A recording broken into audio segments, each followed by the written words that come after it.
नवनिर्वाचित उपमुख्यमंत्री सुनेत्रा पवारांनी आज मंत्रालयात जाऊन उपमुख्यमंत्री आणि 2 खात्यांचा पदभार घेतलाय।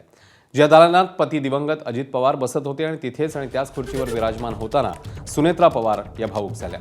खुर्चीवर बसण्यापूर्वी त्यांनी खुर्चीला नमस्कार केला। हे दृश्य पाहून दालनात उपस्थित असणारे सर्वच जण गलबलून गेले।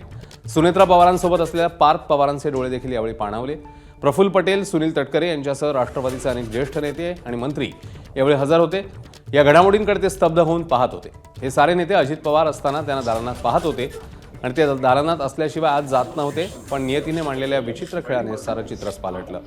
दादांचे सारे सोबती त्यांच्या दालनात होते, कुटुंबीय होते, पण दादाच नसल्यानं सारा पोरकेपणा जाणवत होता। अजित पवारांना जाऊन आता 12 दिवस झालेत, पण आपल्यातनं ते गेलेत असं वाटतच नाही, अशी भावना अनेकांनी व्यक्त केली।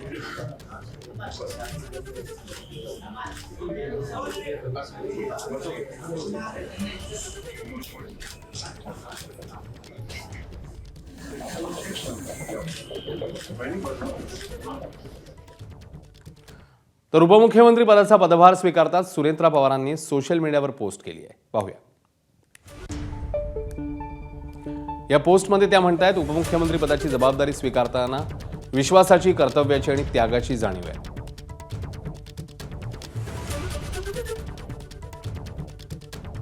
दादांनी आयुष्यभर जनतेसाठी झटत विकासाचा ध्यास घेतला, तोच माझ्यासाठी मार्गदर्शक दीपस्तंभ आहे। दादांची कार्यशैली, निर्णय क्षमता, लोकांशी असलेलं आत्मीय नातं हेच बळ घेऊन पुढील वाटचाल करू। त्यांच्या अपूर्ण स्वप्नांना पूर्णत्व देणे, शेतकरी, महिला, युवक आणि सर्वसामान्य नागरिकांच्या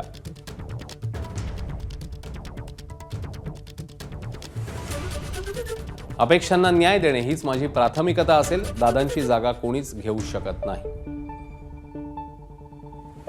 त्यांच्या विचारांचा वारसा जपण्याचा आणि अधिक सक्षम महाराष्ट्र घडवण्याचा प्रयत्न करेन, असं या पोस्टमध्ये उपमुख्यमंत्री सुनेत्रा पवारांनी म्हटलंय।